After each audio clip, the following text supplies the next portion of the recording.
Oke, baik. Assalamualaikum warahmatullahi wabarakatuh. Selamat sore, selamat pagi, selamat petang bagi teman-teman yang nontonnya pagi, sore ataupun petang. Oke, masih di mata kuliah produksi film. Sekarang kita akan membahas tentang teknik sinematografi, yaitu skema nonverbal menjadi visual.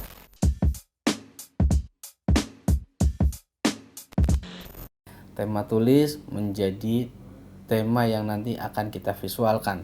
Seperti apa sih? Oke, pertama kita bahas dulu apa itu sinematografi. Sinematografi adalah ilmu terapan yang membahas tentang teknik menangkap gambar dan sekaligus menggabungkan gambar tersebut sehingga menjadi rangkaian gambar yang memiliki kemampuan menyampaikan ide dan cerita. Berbeda dengan fotografi yang memiliki output berupa gambar atau foto, sinematografi lebih menitik beratkan pada rekaman momen yang kemudian menghasilkan objek bergerak. Oke. Bagaimana proses sinematografi? Yang pertama pasti harus memahami cerita dengan baik dan jelas. Yang kedua, mencoba membayangkan cerita menjadi visual-visual sesuai urutan ceritanya. Yang ketiga, membedah naskah sesuai dengan urutan cerita atau ruang dan waktu. Yang keempat, mendata dengan baik kebutuhan visual sesuai urutan. Kemudian, menggabungkan visual-visual yang terbayangkan sebelumnya dengan memperhatikan teknik-teknik dasar sinematografi. Dan yang kemudian selanjutnya adalah menerapkan teknik dasar sinematografi pada proses perancangan visual sesuai dengan cerita. Oke, ini adalah bagan atau pola naskah cerita. Dari mulai cerita, kalau bentuknya tulis, maka akan menjadi sebuah cerita dibedah menjadi paragraf, paragraf kalimat, terus kemudian menjadi kata. Dari cerita yang lebar diperkecil jadi paragraf, terus kemudian diperkecil lagi menjadi kalimat, diperkecil lagi menjadi kata.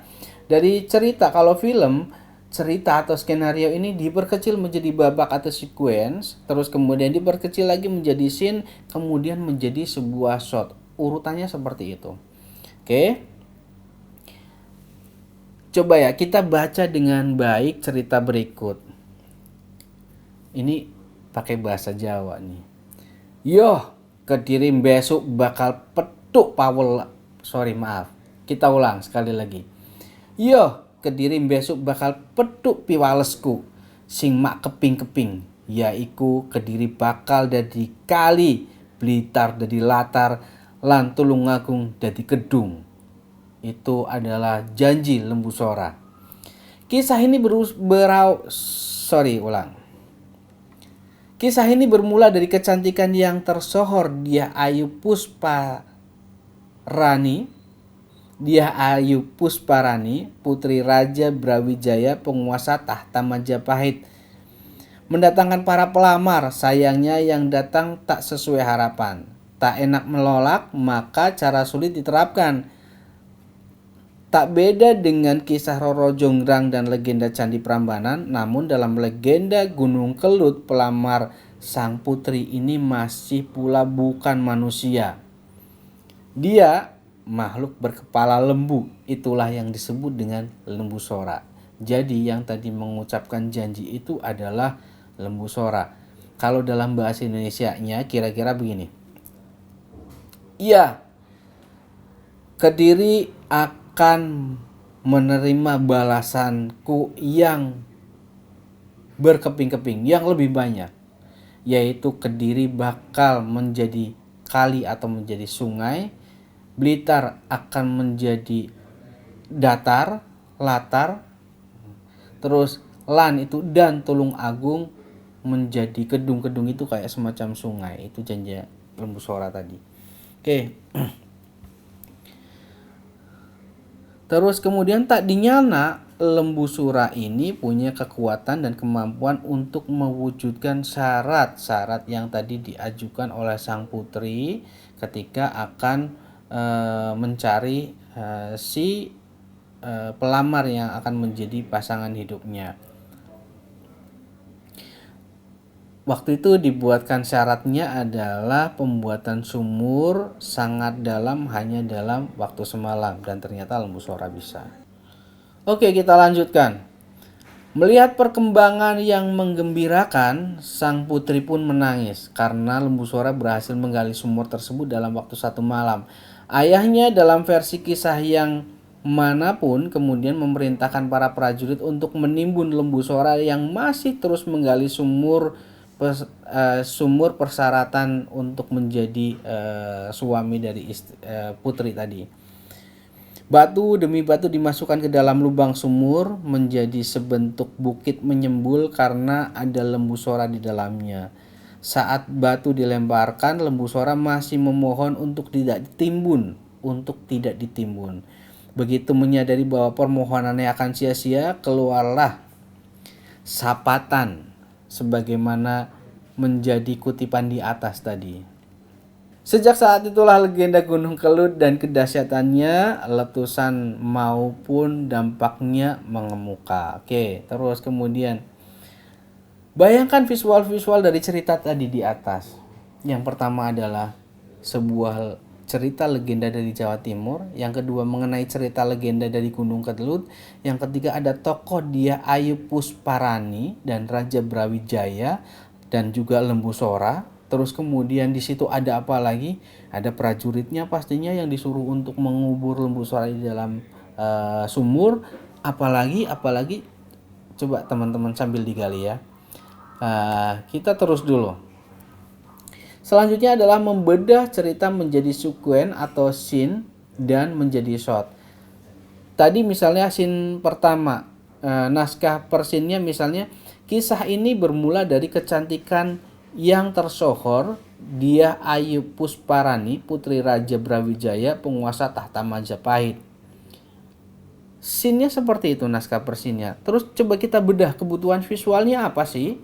Ketika kita ngomong tentang kisah ini bermula dari kecantikan yang tersohor Dyah Ayu Pusparani, putri Raja Brawijaya, penguasa tahta Majapahit. Berarti apa yang akan kita tampilkan di situ? Yang pertama misalnya adalah visual landscape sebuah wilayah yang hijau, Majapahit gitu kan. Terus kemudian ada berapa perbukitan dan daratan. Oke, terus kemudian sebuah kerajaan besar jauh. Sebuah kerajaan besar visual sebuah kerajaan besar yang terlihat dari jauh gitu kan. Terus kerajaan yang megah dari depan. Shotnya selanjutnya begitu. Terus kegiatan di kerajaan selanjutnya adalah tokoh putri Raja Dyah Ayu Pusparani dan selanjutnya adalah Raja Brawijaya yang gagah. Dari kebutuhan visual tersebut kita harus membedah lagi menjadi shot-shot. Yang pertama mungkin kita bisa buat adalah gambar very long shot, sangat jauh tentang pegunungan. Terus kemudian dari very long shot kedepannya lagi menjadi perbukitan dan daratan. Di situ lebih mendekat lagi yang namanya long shot. Kemudian bisa jadi misalnya long shot tapi sudah masuk ke dalam kerajaan dari depan. Terus kemudian ada pembangunan kerajaan, ada pendopo kerajaan dengan lalu lalang prajurit, terus kemudian full shot dari keseluruhan Dyah Ayu Pusparani tampak di depan pendopo, terus full shot Raja Brawijaya menghampiri Dyah Ayu, oval shoulder shot, terus kemudian Raja menuju Dyah Ayu, gambarnya terlihat jadi two shot, terus kemudian medium shot Raja Brawijaya, terus kemudian medium close up Dyah Ayu yang memandang sang raja, misalnya seperti itu. Nah, di bawahnya silahkan teman-teman dilanjutkan tabel yang di atas ini ke bawah, terus kemudian pecahan-pecahan ini yang menjadi penting ketika kita akan melakukan shooting dari sebuah cerita skenario yang begitu panjang. Terus kemudian kita akan mengambil per scene-nya, terus di dalam scene itu ada apa aja, ada sekuennya misalnya, dari di dalam scene itu ada shot-shotnya yang harus kita bedah. Oke teman-teman, silahkan dilanjutkan sendiri dari cerita-cerita dan skenario yang mungkin nanti teman-teman sudah buat, sehingga kita akan mendapatkan visualisasi dari cerita yang tadi berbentuk tulis. Oke, terima kasih. Saya Hadi Broto. Sampai jumpa lagi di pertemuan yang akan datang. Selamat semangat. Assalamualaikum warahmatullahi wabarakatuh.